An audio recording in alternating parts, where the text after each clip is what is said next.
Testing 1, 2. Ladies and gentlemen, please find your seats. Please find and take your seats. I would ask that you observe face mask protocol when you're not eating and or drinking. And please, at this time, silence all electronic devices. This ceremony will begin in 2 minutes.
Good evening, ladies and gentlemen, and welcome to the 2020 Marine Corps Association and Foundation Ground Awards Dinner.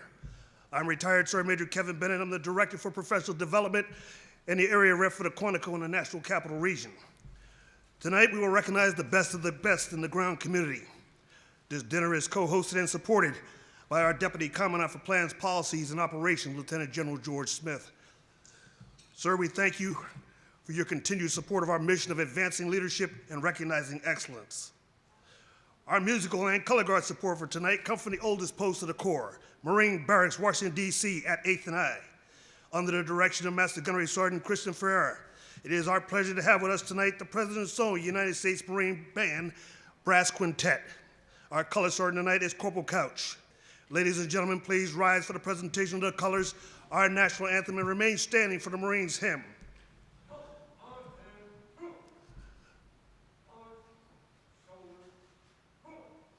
March on the colors.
Retire the colors.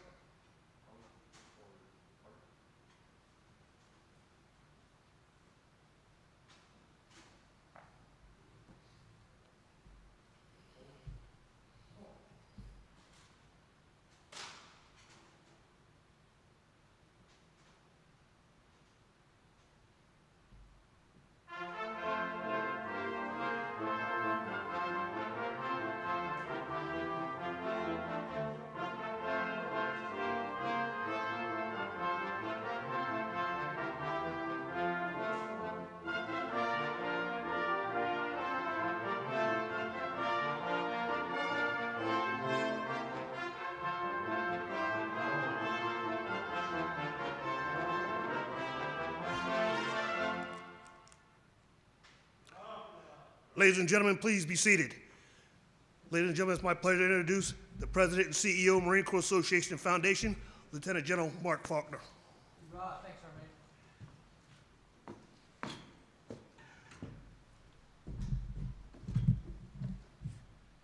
Well, good evening, everyone. Welcome to the Ground Awards Dinner. We're glad you're here with us tonight, whether in person or via live stream. Let me just start by thanking our quintet from the President's Own and the Color Guard from Marine Barracks 8th and I. A round of applause for them, please.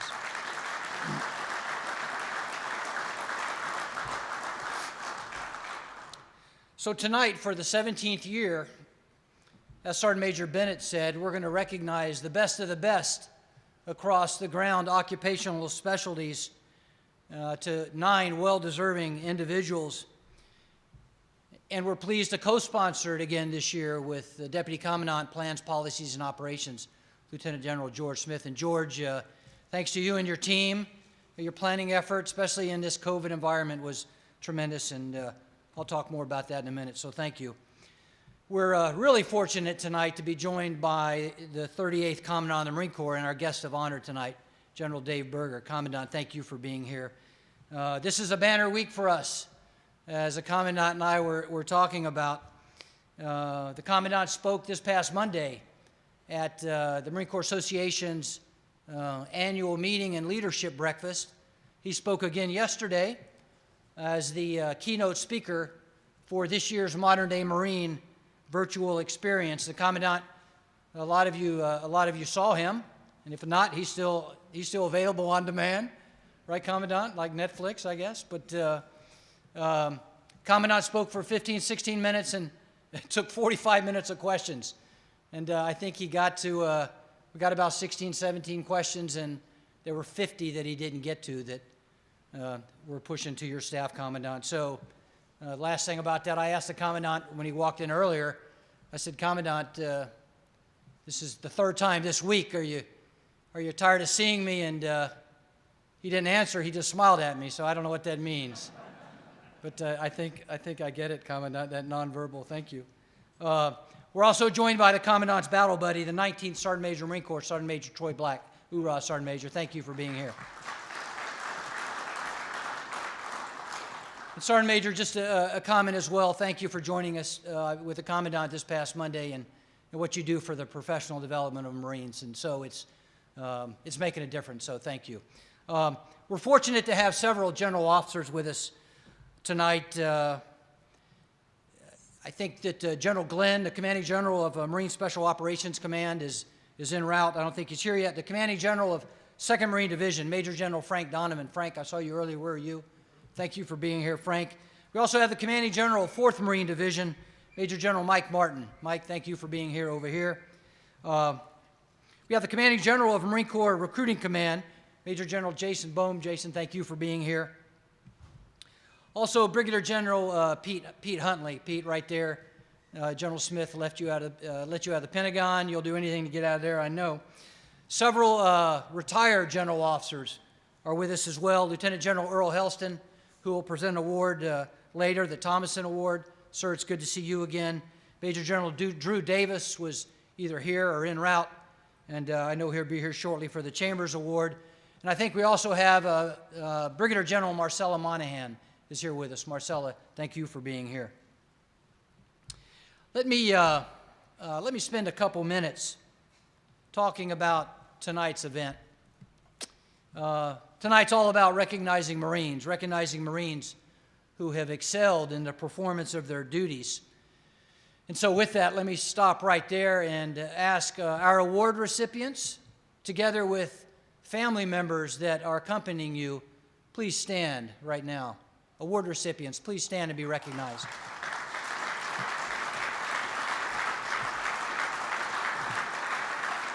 Thank you. Thank you. Thanks very much.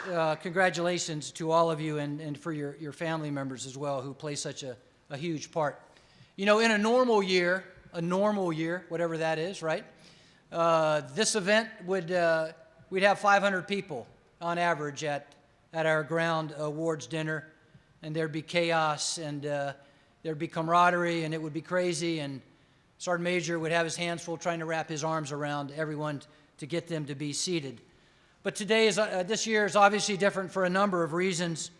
As part of that 500, we'd probably have 100, 125 active duty Marines from across various ground MOSs, enjoying the camaraderie and socializing and everything that goes with it. But again, this year is different, but I'll tell you what's not different.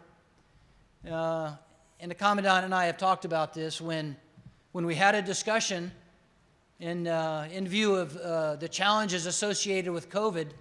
Hey, how can we still recognize Marines, but also pay attention to ensuring the safety and the health of everyone that attends? And the Commandant basically made the decision that, look, we can do this, and we can do it smartly, and we can continue to take care of the business of recognizing Marines across all OC fields and still doing things smart. So the reason we're here tonight really is because of the Commandant of the Marine Corps, and I think I speak for everyone, Commandant, I think we're very appreciative of trying to getting back to some level of normalcy and doing it a smart way. So thank you. Speaking of that, whether it's social distancing, less people at the tables, whether it's all the hard work that Leanne Mitchell has done with the masks and the hand sanitizer and everything that goes with that, doing smart things. So I would ask all of you, as we go through the evening, we'll just continue to pay attention to that. Obviously, it's difficult to wear the mask while you're eating. I get it. But you know what I mean. So thank you, Commandant. I appreciate that. Indulge me here, if you would. Take a look at this program, and I want to walk you through it pretty quickly. This thing is packed with information. As you open it up, you see our agenda here. When I finish, I'm going to turn it over to the Chaplain of the Marine Corps. He's going to say the blessing. We're going to have some chow, and then right around dessert time, Sergeant Major Bennett's going to give a 5-minute warning, and we'll have General Smith come up, make some comments, and introduce the Commandant. If you look through there, you open it up, you see 4 of our award recipients. Take a look at them. When you get a chance, read their bios, and then take a look at the industry sponsor that's actually designated and is supporting this year's award. And then take a look at all those sponsors on that back page. I haven't done the count, but I'll tell you what, there's a lot of them. And ladies and gentlemen, we could not do what we do without their continued support. Events like this, Modern Day Marine, which are doing this year, the relationship between, I would offer, between the Marine Corps and industry has never been stronger, and it's getting stronger every year. And industry, we appreciate what you do in support of Marine Corps Association and Foundation. Okay, flip it over. You see the 5 more of the 9 award recipients tonight, as well as the sponsors. And then finally, I'd like for you to carry the program away from you. Something that we're very proud of at the Marine Corps Association and Foundation, we've done a lot of work on lately, and I've showed this to the Sergeant Major of the Marine Corps and the Commandant and several other general officers, is what we're doing for the professional development of Marines. Training and education is one of the Commandant's 5 focus areas, and he's dead serious about professional development, and that's showing in everything we do, to the recent publication of Marine Corps Doctrine Publication 7.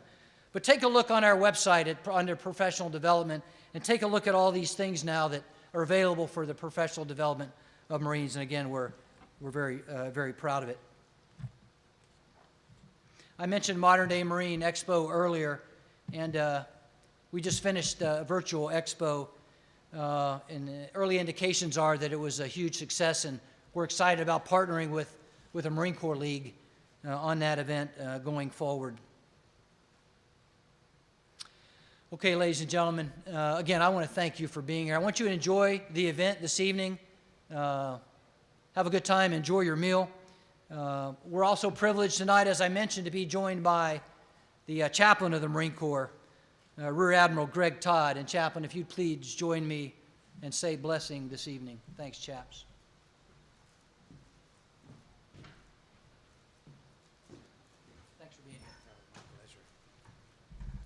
Good evening. Let us pray. Eternal Father, Behold your humble servants, endeavoring to serve you and our neighbor, but needing your leadership and seeking your blessing. Lord, we commend to your protection those Marines who are deployed underway in harm's way or standing the watch right now. Be with them that they may fulfill their calling honorably and protect them from both the enemies that seek to destroy the body, but also the enemy that seeks to destroy the soul. Send your angels to watch over their families as they faithfully await their return, and bless them with a joyful reunion. Lord, we also bow our heads in remembrance of those of our ranks who have made the ultimate sacrifice, and pray for your comfort on those who grieve. We're especially mindful of the families of the Marines we lost, the Marines and sailors we lost in the AAV accident. May we forever hold their memory in our hearts and live our lives honoring their legacy. And finally, O Lord, we ask that you will be our honored guest this evening and join with us in laughter, good food, good drink, and the telling of sea stories as we all celebrate the blessing of camaraderie and the blessing of being part of the United States Marine Corps. Amen. Thanks, Chaplain. Very nice. Ladies and gentlemen, enjoy your dinner.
Good evening once again, ladies and gentlemen. I hope everybody's enjoying their dinner.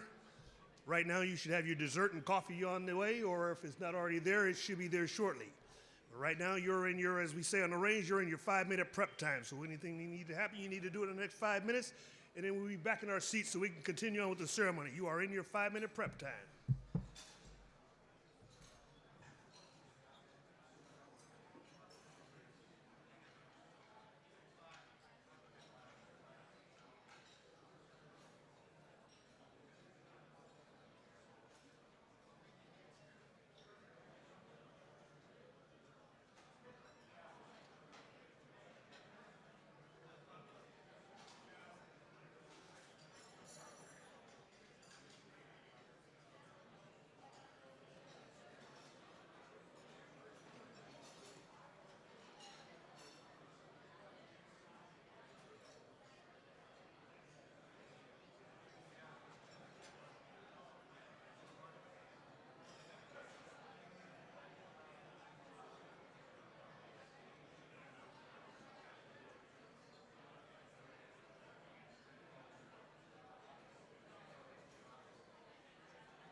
All right, ladies and gentlemen, if I could get you to take your seats or retake your seats, continue to eat, drink coffee. If you're not doing either one of those, please maintain your mask discipline. Ladies and gentlemen, it's my distinct pleasure to introduce the Deputy Commandant for Plans, Policies, and Operations, Lieutenant General George Smith.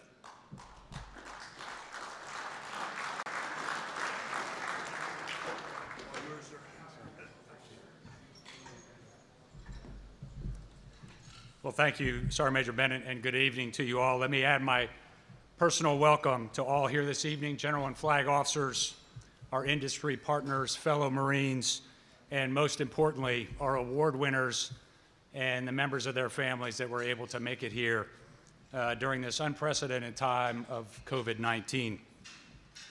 I'd also like to express my continued appreciation to Lieutenant General Faulkner and the entire Marine Corps Association and Foundation team, and in particular, Miss Leanne Mitchell.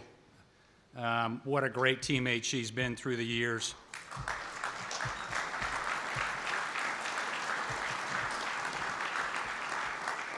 And she's done just another fantastic job in trying circumstances to get this dinner off the ground. Thank you so much, Leanne. And I'd also like to express my thanks to the PP&O team in the rear there, trying to be in defilade, but not doing it very well. Major Strange and Master Gunnery Sergeants Dean and Ashlock, thanks for the heavy lift and getting this dinner off the ground as well. Really appreciate it, Marines.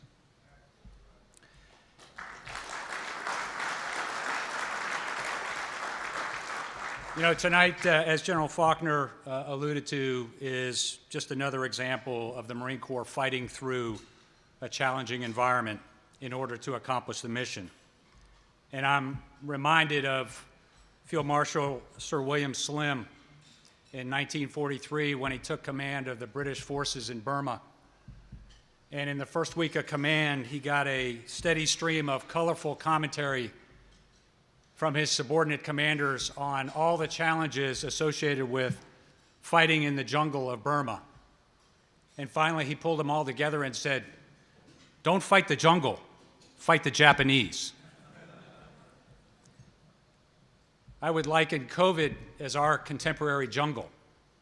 It may be exerting the primary influence on the environment, locally, regionally, and globally, but it hasn't diluted our Corps' focus on competitors and adversaries around the globe, nor has it diminished our readiness as the nation's crisis response force, as evidenced by over 34,000 Marines forward stationed and deployed this evening in 48 countries around the world.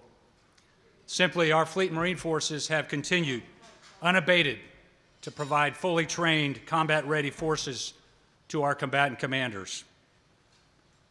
Our Corps could obviously not do this without the unwavering support of our industry partners represented by you all here this evening, as well as by our professional association. And to you, on behalf of all Marines, I express our profound thanks. Ladies and gentlemen, it is my distinct honor this evening to introduce our guest of honor, our 38th Commandant, General David Berger.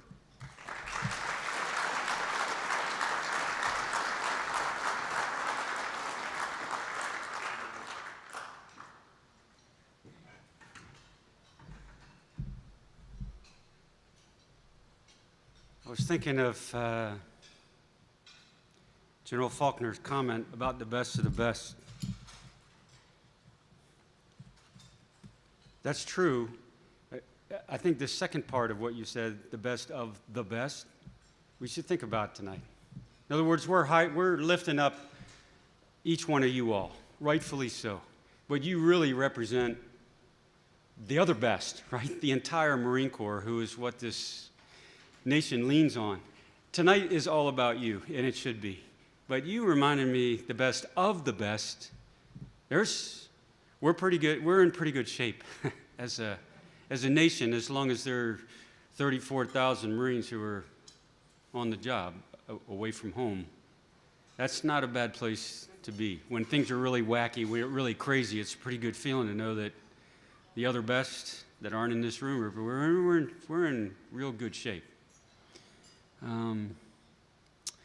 I think Leanne and all the team, I'm not going to go through all the thank yous and recognitions because 2 people have done it, and I just ask your permission if I can skip that first step, but that doesn't cut it short at all.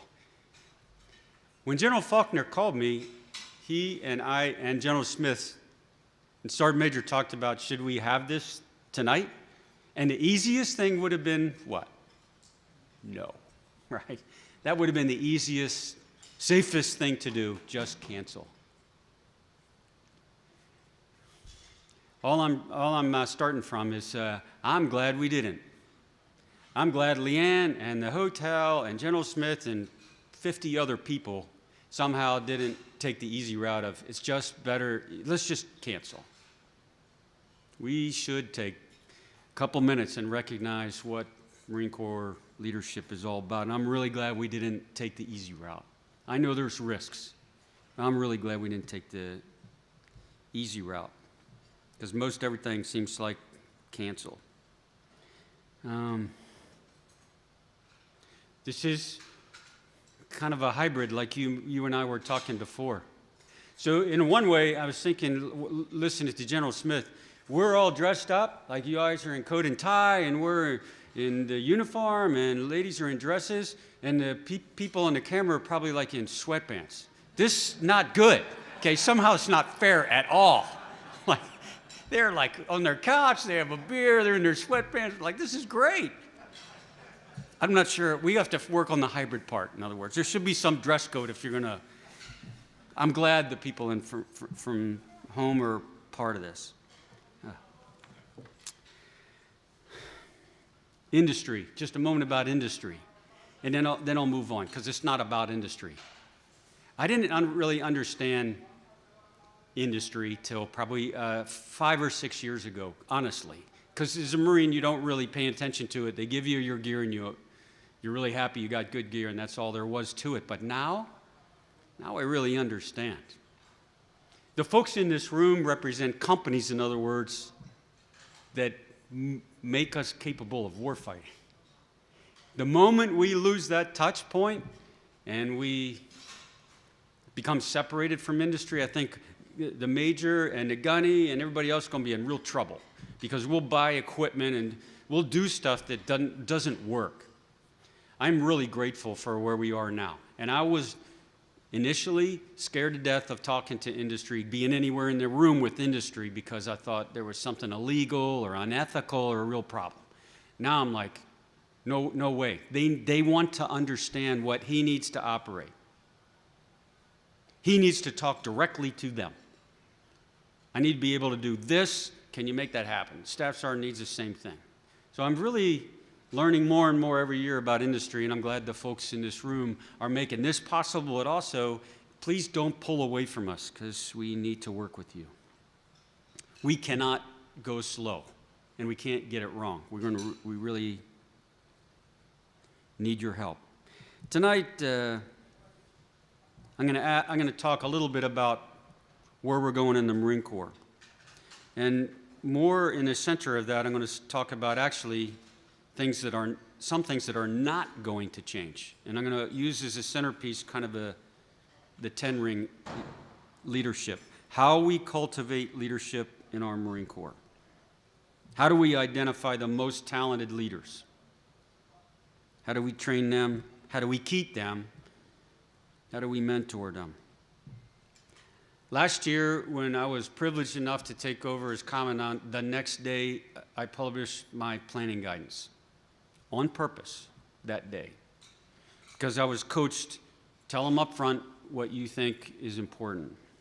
General Neller's assessment of the Marine Corps, before I ever became commandant, he was a commandant, and he told Congress, the Marine Corps isn't built right for the future. We're not organized, we're not trained, we're not equipped for where we have to go in the future.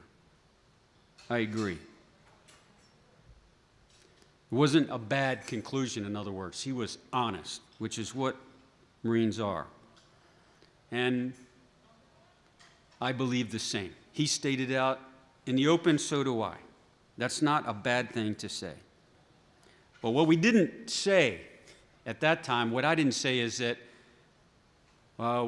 And we don't have the leadership we're going to need, because we do. We got a lot of work to do in organizing, training, and equipping the Marine Corps. Leadership, though, we're in pretty good shape, I think. General Krulak, who I draw from pretty regularly, when he was commandant, long before you and me, he said, I heard him say this, that the military had become, this is the late 90s or early 90s, he said the military had shifted to where it was focusing on things, pieces of equipment, where really, in his point, same as today, the real strength of the U.S. military is not things. It's people. It is all about people. The profession of arms, the one that you and I are in, is all about people. But we had moved into a place in the 90s where we were talking a lot about things. So thankfully for the Marine Corps, I think the vast majority, I would say every Marine understands, we are a people-centric force. We need equipment, but we are focused on the people and the profession of our arms. And we're here tonight for that reason, in other words. Tonight's about people, because that's what makes us so strong. I think it's clear, for example, I'm just going to use a couple of examples, most of which you're going to be very familiar with. Everybody in the room, I would say, knows the name Leftwich. Colonel Chambers, Gunner Hurlburt, you know these names. Doug Zimbiak, Major Zimbiak, Sergeant Thomason. We all know the names. I think every one of them and us know it's all about the people. So we're going to learn more about the people. We're going to learn a little bit about the awards presented here tonight. I'm just going to take a moment to talk about sort of my words, the sort of common denominator. Among all the people that are going to be up here on the stage, there's a common denominator that I think we'll see. And I'm going to use a couple direct quotes along the way. Sergeant Thomason, one of the awards tonight named for him, posthumously Medal of Honor. These are I'm just not going to read the whole citation, but you'll see a trend. This is just one sentence out of his Medal of Honor citation. While leading an assault on an enemy position, he gallantly gave up his life in the service of his country. Gunner Hurlburt, posthumously, again, Distinguished Service Cross. Quote from his citation, for extraordinary heroism during an attack on the enemy's line, during which time he constantly exposed himself to the enemy's fire without regard for personal danger, thereby assuring delivery of supplies. Leftwich's, Navy Cross, right? This is part of his citation. Despite injuries by enemy machine gun bullets to his back, his cheek, and his nose, he went to the aid of a mortally wounded comrade, and although bleeding profusely, he refused assistance and delayed his own evacuation. Those are just three of the citations for folks who we're going to hear about tonight. There's an element of physical courage there. You and I already know that. But I think more important to them than the physical courage is the leadership aspect of it. A central element, in other words, of our culture, one of our basic beliefs of leadership.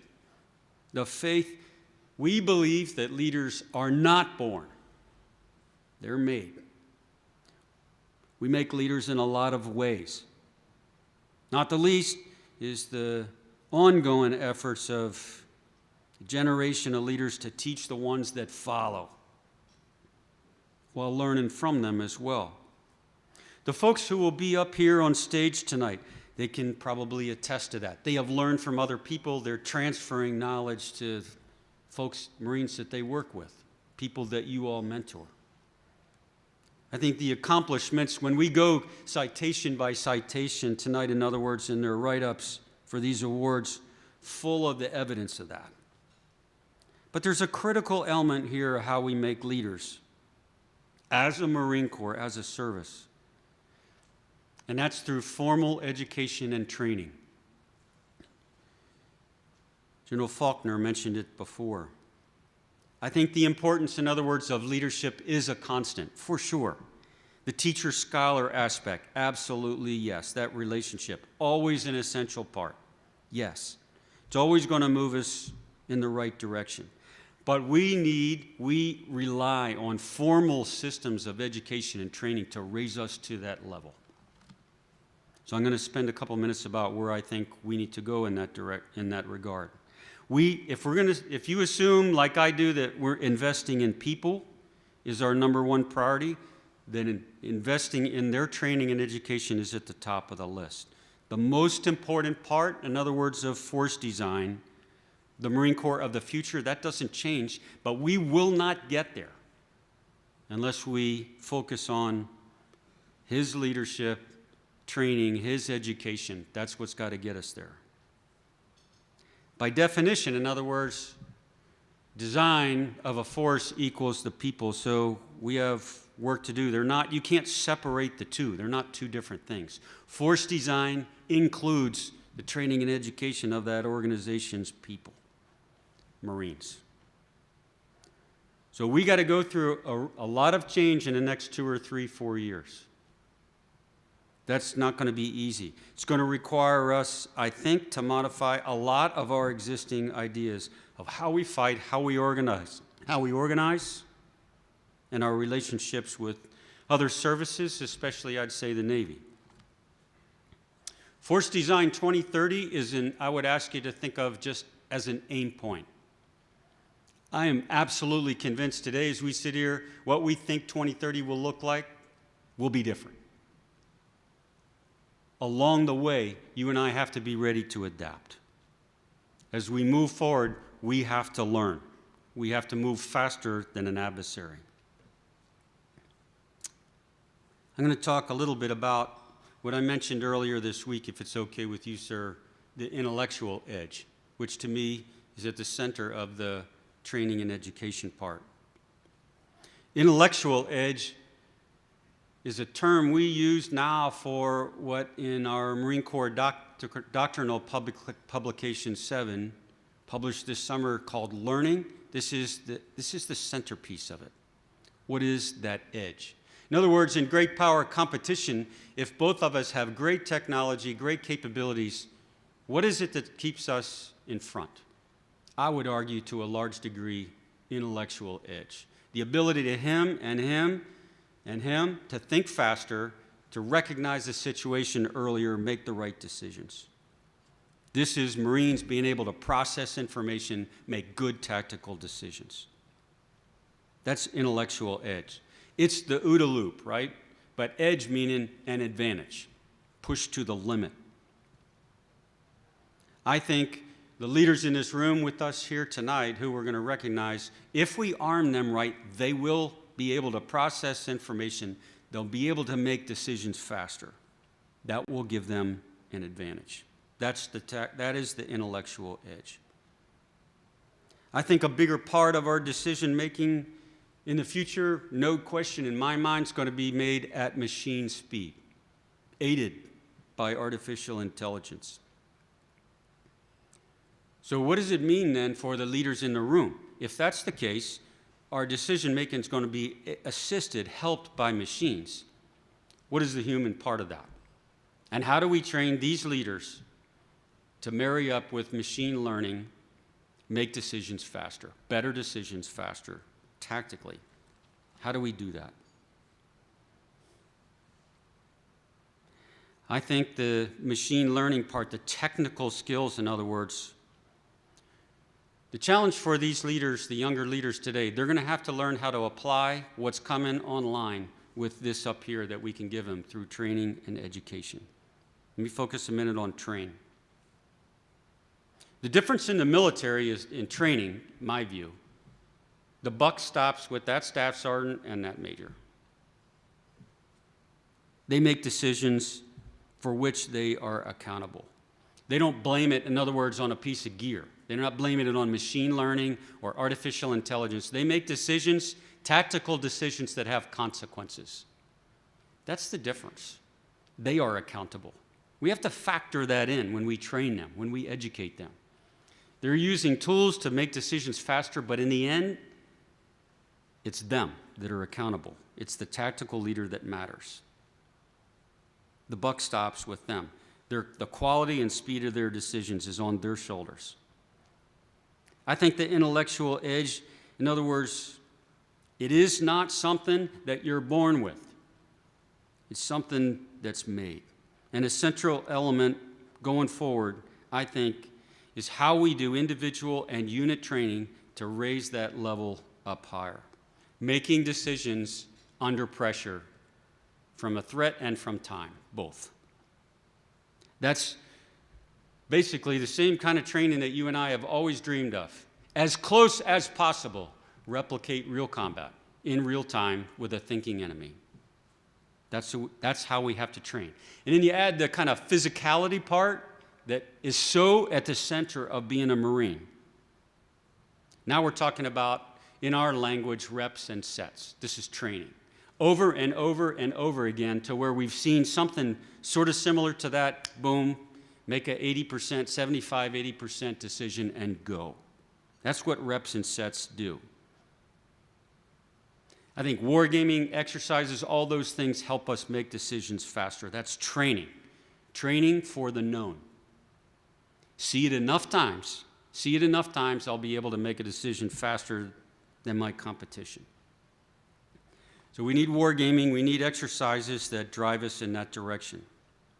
We're going to have a wargaming center in Quantico that we'll start building next year, all the way through the highest classification level, that will put these leaders in a spot where they have to make hard decisions in real time against a thinking enemy.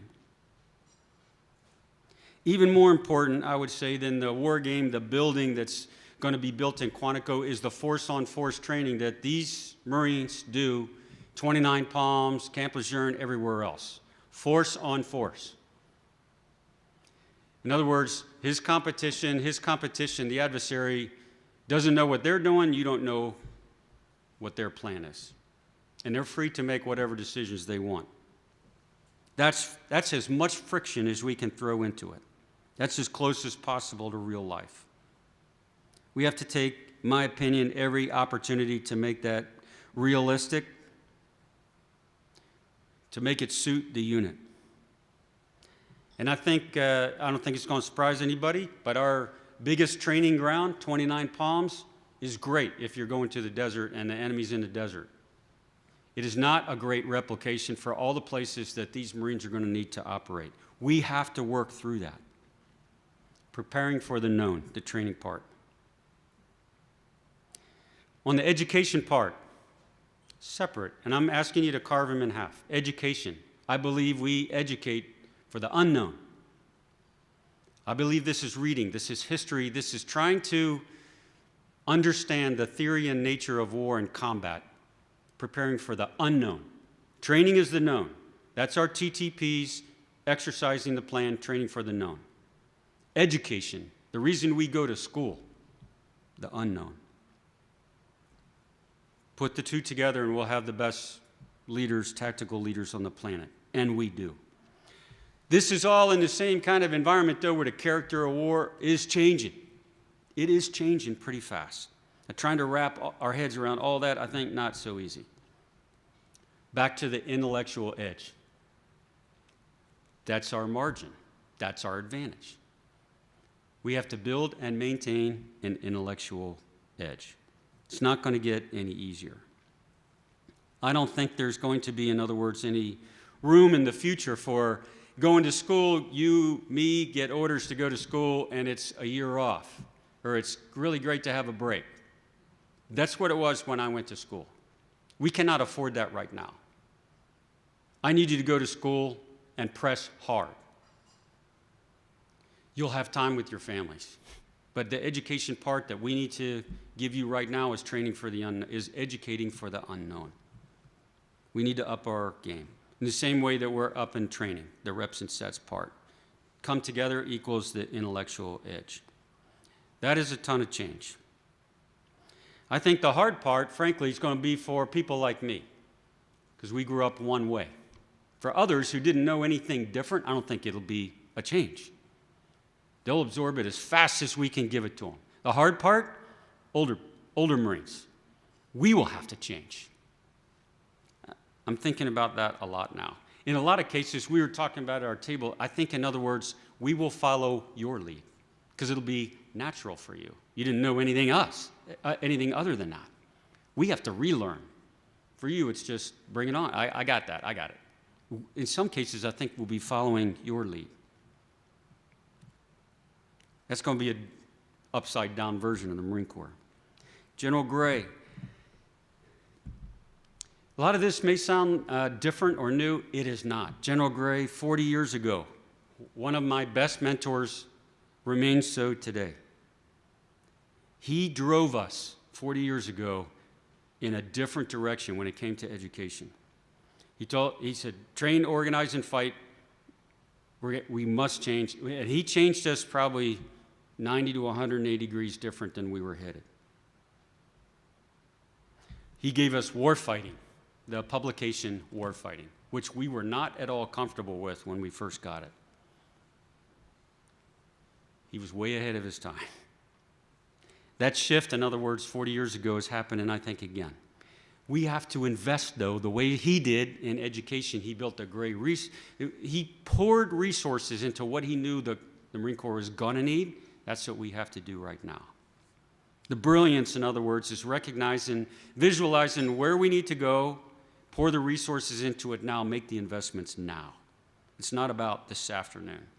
It's about the intellectual edge we're going to need. That's our strategic advantage. So I don't think really 40 years later a whole lot's changed.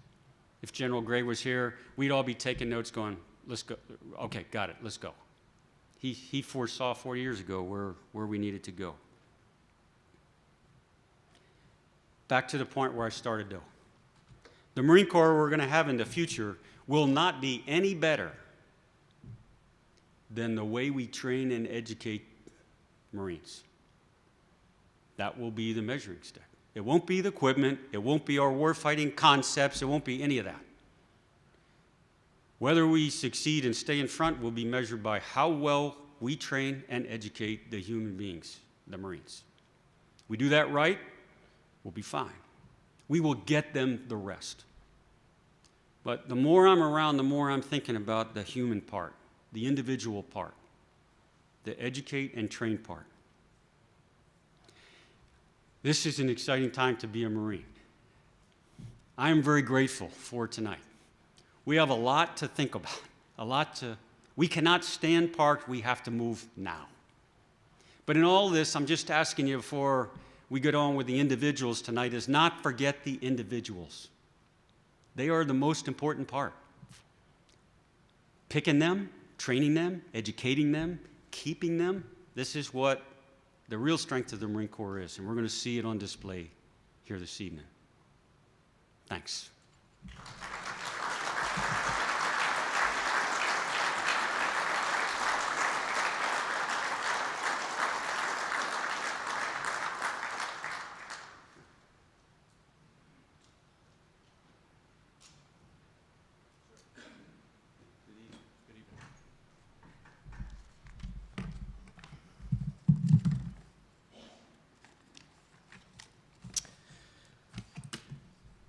Ladies and gentlemen, welcome to the Ground Awards ceremony where we will recognize the superb performance of Marines from the 4 Marine Divisions and Marine Corps Forces Special Operations Command. We'd also like to recognize the very special contributions and dedication of our award recipients' families and the families of all of our Marines. For without their support, the exemplary performance of their Marines would not have been possible.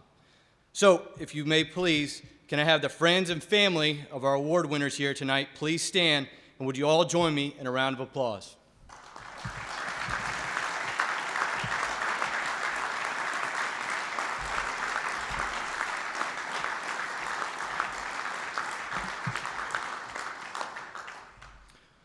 Joining the Commandant of the Marine Corps on the stage is Sergeant Major of the Marine Corps.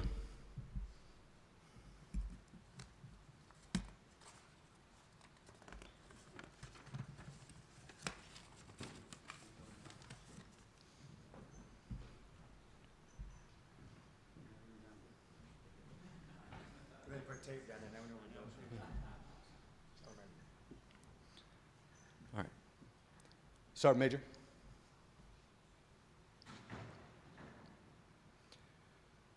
We will begin the award ceremony this evening by recognizing the 2019 Marine of the Year from each of the 4 Marine divisions.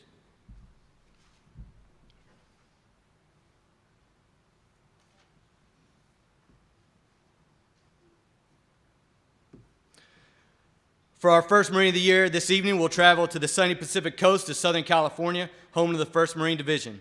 If I may ask Colonel Phil Scuda, United States Marine Corps retired, Director, United States Marine Corps Navy, General Dynamics and Land Systems, which sponsors this award, to please join us on stage.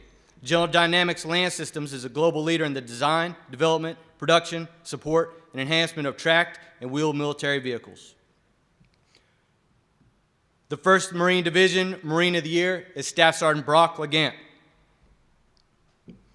Then Sergeant Legant served as Chief Scout Sniper and 1st Team Leader for his platoon. Since his arrival to 1st Battalion, 7th Marine Regiment, his performance has remained well above his current rank and experience due to his maturity, tactical and technical expertise, and judgment.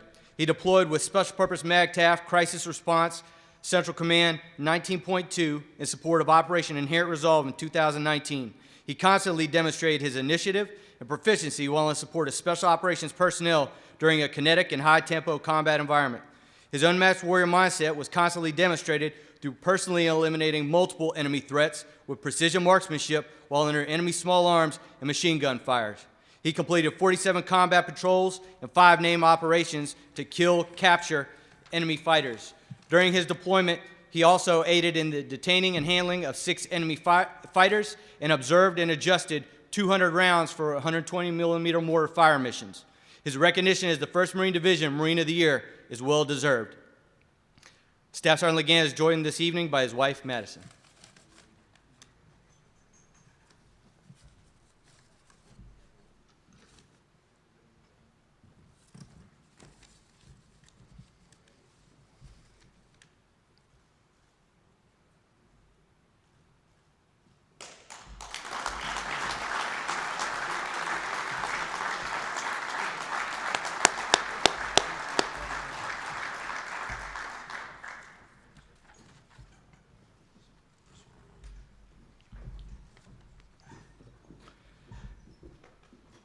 Our next Marine of the Year award comes from the Eastern Shores, where 2nd Marine Division watches over the Atlantic. If I may ask Mr. Jeremy Tondrolt, Vice President and General Manager of Combat Mission Systems Business for BAE Systems, which sponsors this award, to please join us on stage. BAE Systems' wide-ranging products and services cover air, land, and naval forces, as well as advanced electronics, security, information technology, and support services. The 2nd Marine Division Marine of the Year is Sergeant Eric D.P. Trantonio. Sergeant D.P. Trantonio cannot be with us tonight. Receiving the award for him is Sergeant Major Krause from 2nd Marine Division. Sergeant D.P. Trantonio served as the team leader, 3rd Platoon, Force Reconnaissance Company. In 2020, he took over as platoon sergeant, and shortly after he arrived in Norway, he assumed positive control over the headquarters section of the platoon. He began executing all orders and directives while the unit was engaged in rigorous mountain warfare training. Without the need for oversight or specific tasks, he assumed all reporting procedures for the platoon in order to free up his new platoon leadership for broader focus on exercise planning and administrative deconfliction with adjacent units. Further, he began a dedicated mentoring program for all the junior non-commissioned officers of the platoon in order to reinforce the importance of discipline and personal accountability in all that the unit does, both tactical and procedural. Sergeant D.P. Trantonio was an essential connecting file back to the battalion where the platoon ascended the local mountain range for 5 weeks of field training. And during his tenure as the senior enlisted leader on deck, while the platoon sergeant was training the men, the company routinely received positive feedback about his unwavering professionalism and is setting the standard for all Marines to emulate. Sergeant D.P. Trantonio's commitment to excellence, superb work ethic, and willingness to put the mission above self has been nothing less than admirable and easily merited as a recognition as the 2nd Marine Division Marine of the Year.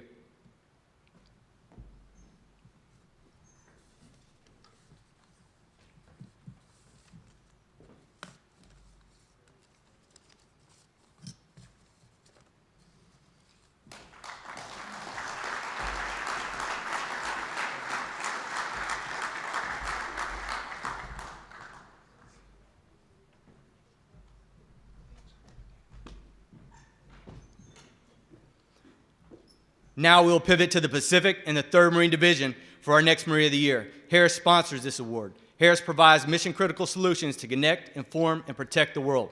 The 3rd Marine Division Marine of the Year is Sergeant Garrett Rookstool. Sergeant Rookstool is currently a student at Drill Instructor School. Receiving the award for him is Master Gunnery Sergeant Waco Ashlock from Plans, Policies, and Operations. Sergeant Rookstool served as the Assistant Transmission Chief and Training NCO for Communications Company. Sergeant Rookstool attended and graduated Advanced Satellite Operators course with the highest grade point average in the class.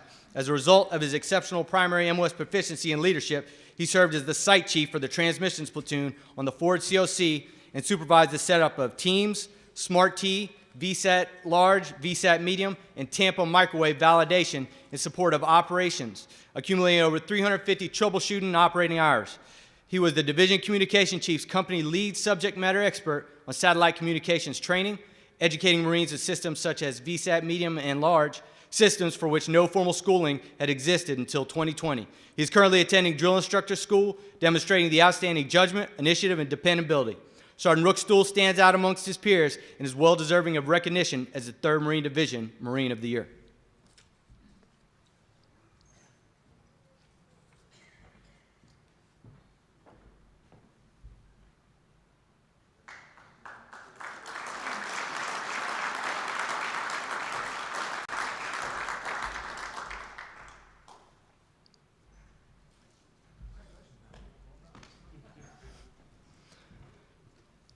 Our final Marine of the Year award this evening is the 4th Marine Division Marine of the Year. If I may ask Colonel Kevin Brickhouse, United States Marine Corps retired, Executive Vice President, Calman & Company Incorporated, to please join us on stage. Calman & Company Incorporated delivers program, acquisition, and logistics management informed by innovative business analytics services to Marine Corps and Navy clients throughout the world. The 4th Marine Division Marine of the Year is Sergeant Kyle Ice. Sergeant Ice served as an assistant team leader for 3rd Air Force Reconnaissance Company. As assistant team leader, he takes charge of ensuring that his team is trained, prepared, and equipped for completion of their assigned mission. Sergeant Ice planned, coordinated, and supervised high-risk live-fire training in a manner that ensures safe and efficient training through his detailed risk management procedures and technical knowledge. Sergeant Ice instructed new arrivals on land navigation, water survival, close quarters battle, physical fitness, and basic reconnaissance skills. Sergeant Ice volunteered for a mountain warfare exercise where he led his team to direct precision fires, counteroffensive operations, and was awarded a Navy and Marine Corps Achievement Medal for directing close air support onto the enemy command location. Sergeant Ice is an active member of the Associated General Contractors and has dedicated his time for completion of the various service projects for the community. Sergeant Ice is a part-time student at Colorado State University, completing a bachelor's degree in construction management, and works as an assistant superintendent for a general contractor. Sergeant Ice's leadership, devotion to duty, and decision-making exceed that of his peers and make him a deserving recipient of the Marine of the Year Award for 4th Marine Division. Sergeant Ice is joined this evening by his family.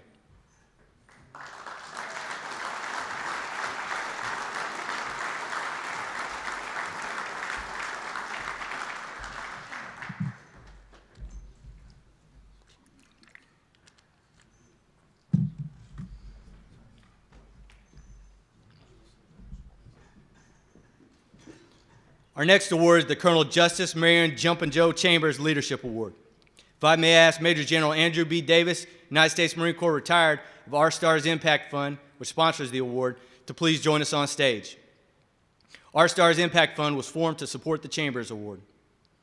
This award is presented annually to the reserve company grade officer within the 4th Marine Division or 4th Marine Logistics Group who best demonstrates the outstanding leadership qualities exemplified by Colonel Chambers. During World War II, Colonel Chambers, a reserve officer, was awarded the Medal of Honor for actions as commander of 3rd Battalion, 25th Marines during the landing on Iwo Jima. Throughout the Colonel Chambers' life, he demonstrated a strong dedication to country and corps.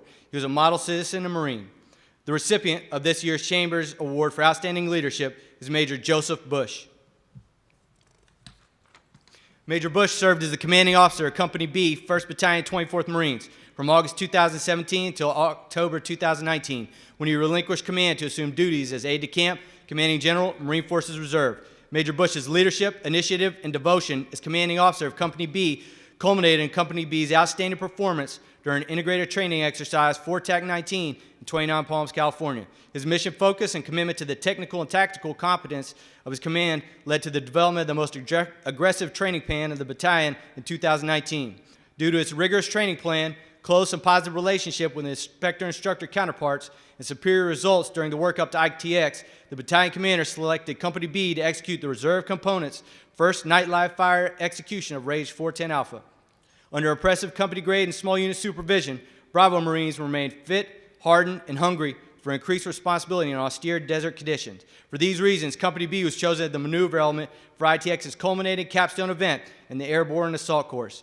Major Bush's calm demeanor, aggressive planning efforts, and superior judgment resonated within the unit and amplified holistic capabilities and performance throughout 2019. Major Bush represents the very best of the reserve component's officer population, and he is richly deserving of the Colonel Justice Marion Jumpin' Joe Chambers Award. Major Bush is joined by his brother.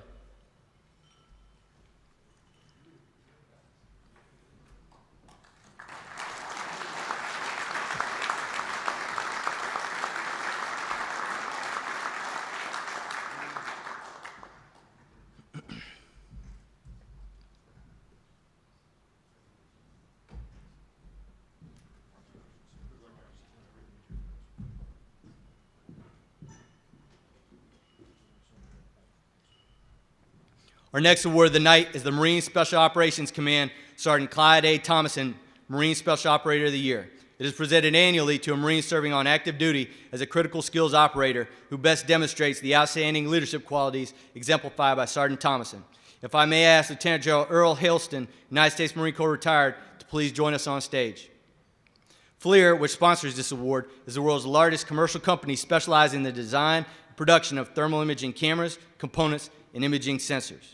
By virtue of the high regard assigned to him by his battalion commander, Sergeant Clyde Thomason was chosen to lead the Advanced Marine Raider Assault Elements during the legendary raid on the Japanese-held island of Macon on 17 August 1942. Leading the advanced element of the assault echelon, Sergeant Thomason disposed his men with keen judgment and discrimination. His exemplary leadership and great personal value exhorted them to fearless-like efforts. Courageously leading our initiative multiple engagements against the enemy, Sergeant Thomason gallantly gave his life in action during the conduct of multi-day raid. Sergeant Thomason was subsequently awarded the Medal of Honor posthumously. Sergeant Clyde A. Thomason, Marine Special Operator of the Year, is a gunnery sergeant with Marine Forces Special Operations Command.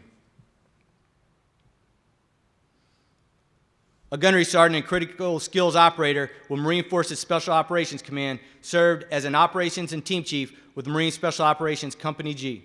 In July 2019, he deployed in support of Operation Inherent Resolve. Initially serving as the operations chief, he assisted in the planning and execution of 3 partnered operations with Iraqi security forces in northern Iraq. He controlled maneuver elements on each of these operations and was critical in the successful execution of these missions that disrupted enemy networks in Mosul, Hammam Alil, and Qantas Island. In August 2019, during the partnered operation on Qantas Island, one of the team chiefs was killed during an enemy engagement. The award recipient stepped into the role of team chief during the most challenging circumstances imaginable. Immediately, he brought the team together, provided the necessary time for an operational reset, and ensured partnered forces that his team would still train and fight alongside them against Daesh. During 5 different partnered operations, his team, along with Iraqi security forces, took enemy contact during the conduct of the mission. In each instance, he maintained a calm demeanor and maneuvered friendly forces decisively while the raid force efficiently and safely eliminated the threat. As a direct result of partnered operations and connect strikes driven by his team, these partner missions had significant degrading effects on Daesh in northern Iraq and ensured the safety of northern Iraqi security force partners. His managerial ability, personal initiative, and dependability have set the standard within the command and led to a selection as the 2019 Sergeant Clyde A. Thomason Marine Special Operator of the Year.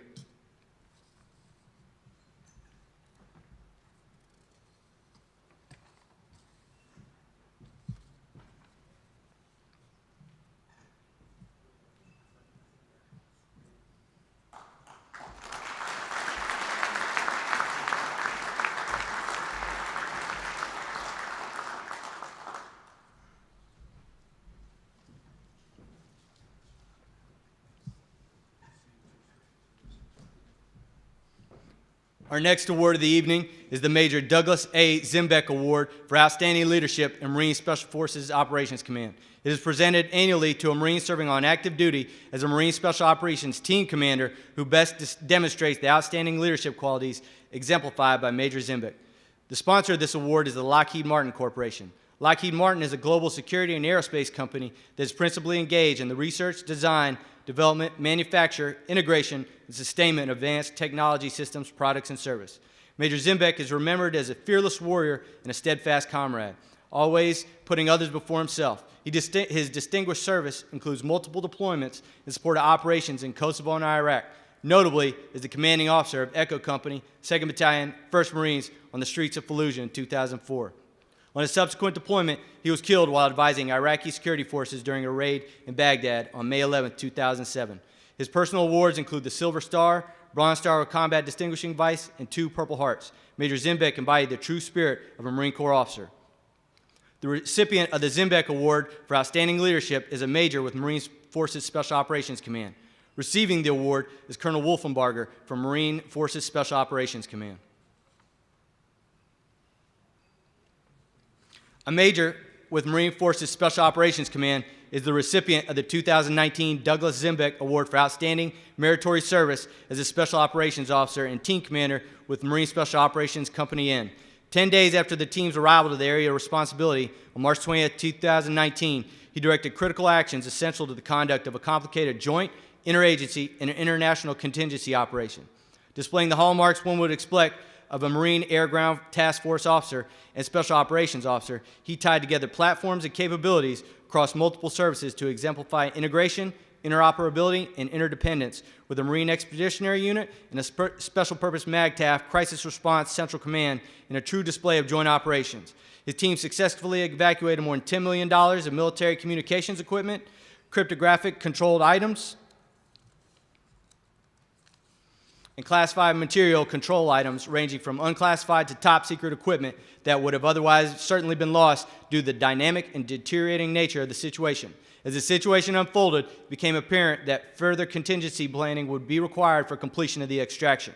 He clearly communicated his operational requirements and simultaneously pursued a follow-on retrograde that ultimately prevented an incident which had the potential to discredit U.S. foreign policy personnel. The Major is most deserving of this award.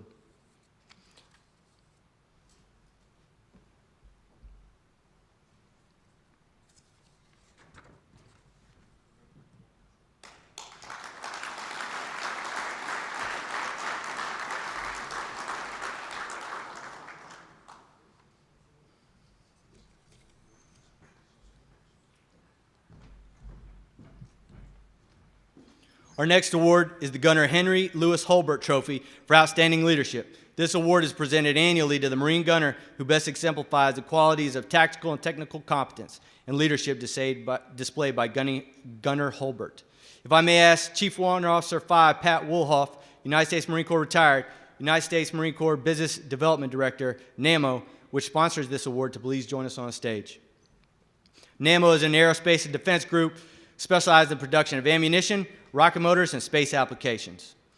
Henry Holbert enlisted in the Marine Corps at the age of 31 in 1898. During a clash with natives in Samoa in 1899, he held off attackers as a member of a small rear guard, enabling wounded men and civilians to reach safety. For his actions, he was awarded the Medal of Honor. In 1917, Sergeant Major Holbert appeared before an examining board and became the first Marine to don the bursting bomb insignia of a Marine gunner. Then, 50 years old, he pressed his commanders to be assigned to service in a combat unit and finally won the approval of the Commandant, sailing for France with 5th Marine Regiment. He served in numerous actions with the regiment, including Belle Isle Wood, and was cited often for acts of bravery. On October 4, 1918, while reorganizing his unit for a counterattack, Gunner Holbert was killed by enemy fire. In addition to the Medal of Honor, his personal awards include the Distinguished Service Cross, the Navy Cross, awarded posthumously, multiple awards of the Purple Heart, and the French Croix de Guerre with Palm. Ladies and gentlemen, this year's recipient of the Holbert Trophy for Outstanding Leadership is Chief Warrant Officer 3, Marine Gunner James Archbell. Gunner Archbell served as the battalion gunner for 1st Battalion, 6th Marine Regiment. Gunner Archibald's ability to combine his experience, work ethic, and operational knowledge while creating effective training scenarios was critical for his successful deployment workup and indicative of his tactical experience. His contributions included his ability to plan realistic and truly challenging ranges, getting his battalion's companies to execute them safely, and teaching young officers and staff NCOs how to safely achieve combined arms effect in combat. 1-6 conducted 5 10-day-long battalion field exercises and 20 company-level field exercises using several training areas and ranges to execute instrumented, free play, force-on-force training, and live fire ranges. He assisted Weapons Company in the development of machine gun indirect fire SOPs, found opportunities for the rifle companies and heavy machine gun platoon to employ overhead fire, and assisted the 81mm mortar platoon as they developed procedures to use small UAS to observe and adjust fire. All these processes and procedures were worked out on Camp Lejeune. Through his efforts, creativity, and application of surface danger zones, the 2nd Marine Division now has a range in which they can combine amphibious assault vehicles and infantry live fire. His tireless dedication and willingness to put his duty above all else sets the standard for gunners in the 2nd Marine Division and exemplifies the standard Gunner Holbert set. Gunner Archibald is truly deserving of the 2019 Holbert Trophy Award. Gunner Archibald is joined this evening by his wife, Megan.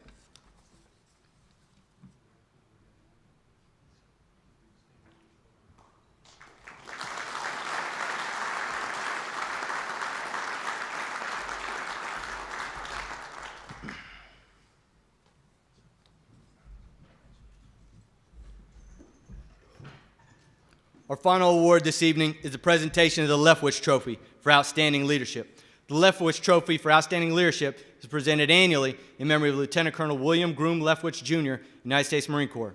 Eligible nominees are Marine captains in the ground combat arms serving on active duty as a company or battery commander.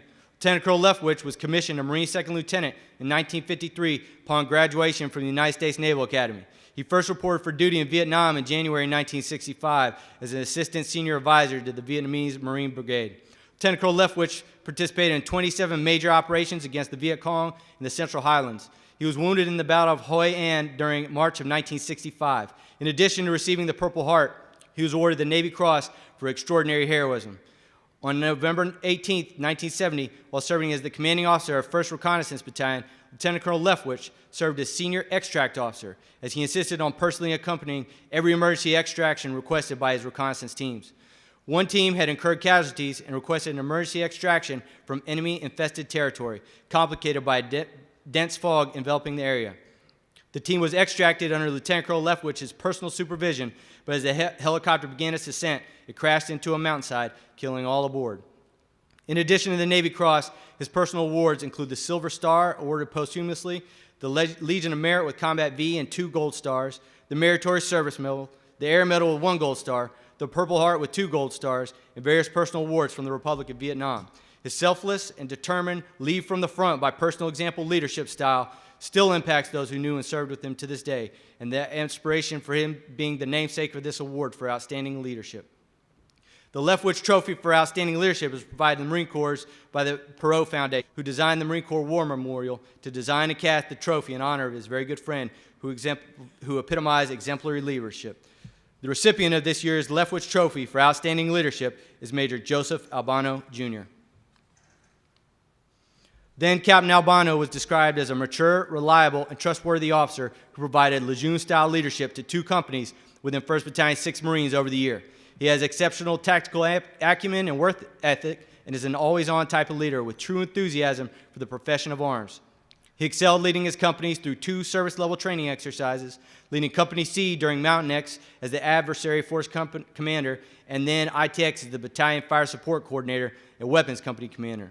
During the final exercise at Mca&F, he led Company C on a bold night movement that decisively engaged and overran the exercise battalion.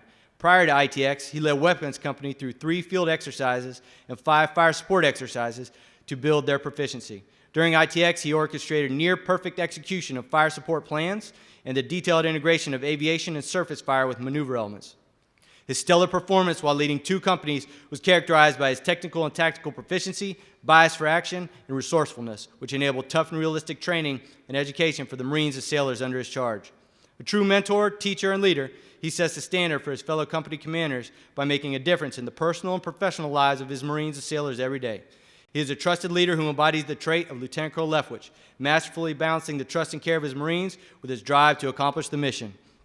Major Albano is joined this evening by his wife, Holly.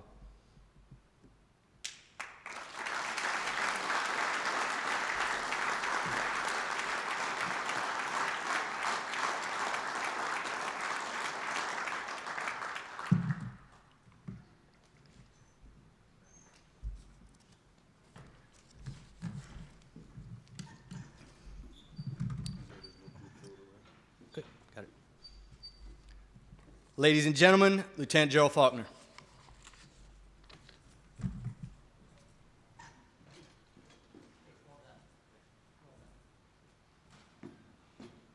Thanks, Kevin. Another round of applause, please, for the award recipients.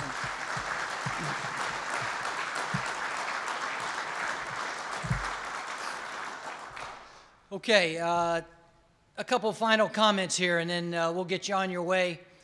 First off, thanks to the Commandant of the Marine Corps. Commandant, for your comments were tremendous, and really appreciate you being here. Sergeant Major Marine Corps being here. Just really makes it extra special, and I know I'm speaking for General Smith when I say that. General Smith and the PP&O team, you know, I'll tell you, you set the standard for this award ceremony, all the way from your MAR admin, all the way through your planning to execution tonight.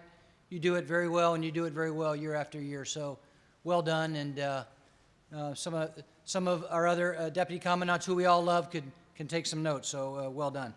I want to thank all the senior leaders for being here tonight. Active duty, retired. I appreciate you being here. Obviously, you make it extra special. I can't say any better than our commandant did when he talked about the importance of industry and what it means to the Marine Corps, really tomorrow's Marine Corps. And so I want to thank you as well for what you continue to do, especially with these awards tonight, year after year. Thanks to the team here at the Hilton Mark Center. You know, our normal, the Gateway Marriott, they're not back to work yet. They're not back to work in their kitchen, and the Hilton here has really stepped up and filled the void, and I think you might agree has done a remarkable job, and the food was tremendous this evening. A couple final thank yous. Again, General Smith and the Commandant were very gracious in their thank you to our Marine Corps Association Foundation team. You know, we have 8 of us here tonight. We have Colonel Dan O'Brien, our Chief Operating Officer. Leanne Mitchell got a lot of well-deserved love, but she'd be the first one to tell you, as would Dan, is there's about 75 others that work at the Marine Corps Association and Foundation that are honored to be there, and they make a difference every day, and they work hard to sharpen that intellectual edge, Commandant, that you're talking about, and advancing the professional development of the Marines. So it's an honor for me to be part of that team. Ladies and gentlemen, our next event is a week away. It's the Information Awards Dinner with Lieutenant General Lori Reynolds. General Smith from CD&I will be their guest speaker. 16 awards as she wraps her arms around the whole information realm to include C4 and intelligence. And it's going to be an exciting event. And we're going to recognize a lot of Marines and civilians. But tonight is about the ground occupational specialties and our award recipients. Congratulations to all of you. Ladies and gentlemen here and in virtual land, thank you for being here. Thank you for what you do. Drive safely going home. Semper Fidelis, and God bless you. Thanks a lot.